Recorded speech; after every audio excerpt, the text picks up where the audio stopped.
au début, quand il y a eu l'intervention pour la pose du DAI, ça m'a quand même mis un coup de frein, honnêtement. Je me suis dit: «Je vais calmer le jeu», parce que ça m'a fait peur quand même, ça m'a un peu effrayée au début. Je me suis un peu calmée, au début en me disant même, «Je vais arrêter le théâtre, je vais changer de métier, c'est plus possible, c'est plus pour moi, je ne peux plus m'épanouir». Et puis, 2 mois après, je remontais sur scène, en fait. Voilà, il y a eu, voilà, 2 mois où, effectivement, je me suis bien calmée. Je me suis dit: «OK, on fait pas de sport, c'est calme, calme».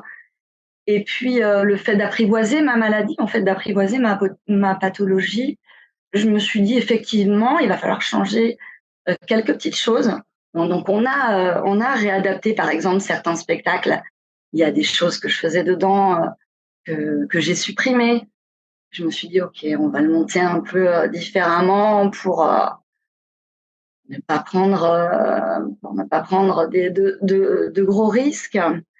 Et après, dans la vie de tous les jours, très honnêtement, je vis comme avant, j'essaie de pas me brider. En fait, je pense que tout simplement, j'ai envie de vivre le plus normalement possible avec ma maladie. Elle est là, hein, j'en ai totalement conscience. Le DAI, il est là, donc de toute manière, tous les jours, il me rappelle que je suis malade, en fait. Mais voilà, j'ai pas envie de m'empêcher de vivre. J'ai envie d'être positive. J'ai envie de continuer à faire ce que j'ai envie de faire. Voilà, après la maladie, elle vous rattrape, hein. On a de la fatigue, qui apparaît comme ça, d'un coup. On va très bien et puis, 2 heures après, on est, très fatigué, comme si on avait fait un marathon alors que ce n'est pas le cas.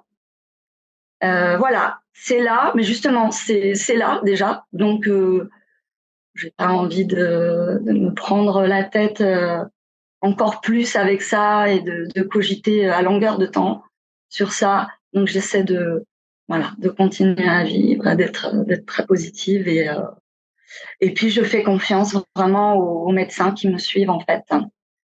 Heu, on discute beaucoup, j'ai un très bon rapport qui s'est installé avec eux.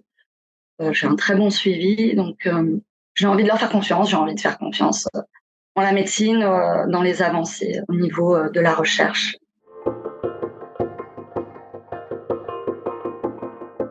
J'ai trouvé un peu un refuge, c'est dans la musique, donc même après l'annonce de la maladie, c'est vraiment, voilà, c'est la guitare et le piano et c'est quelque chose qui me libère, totalement et du coup, je ne pense plus à rien. Ça joue un rôle très, très important et aussi la lecture.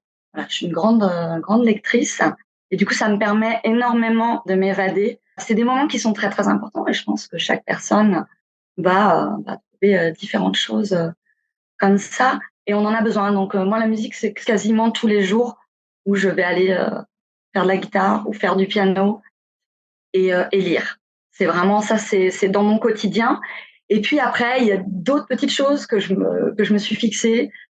J'aime bien tout ce qui est un peu à sensation. Je m'étais dit: «On va aller se faire, toutes les plus grandes tyroliennes, qui qu'on peut trouver». Et du coup, l'été dernier, voilà, j'en ai fait une très grande et c'est des moments où en fait on pense à rien, où on se sent, vraiment libre.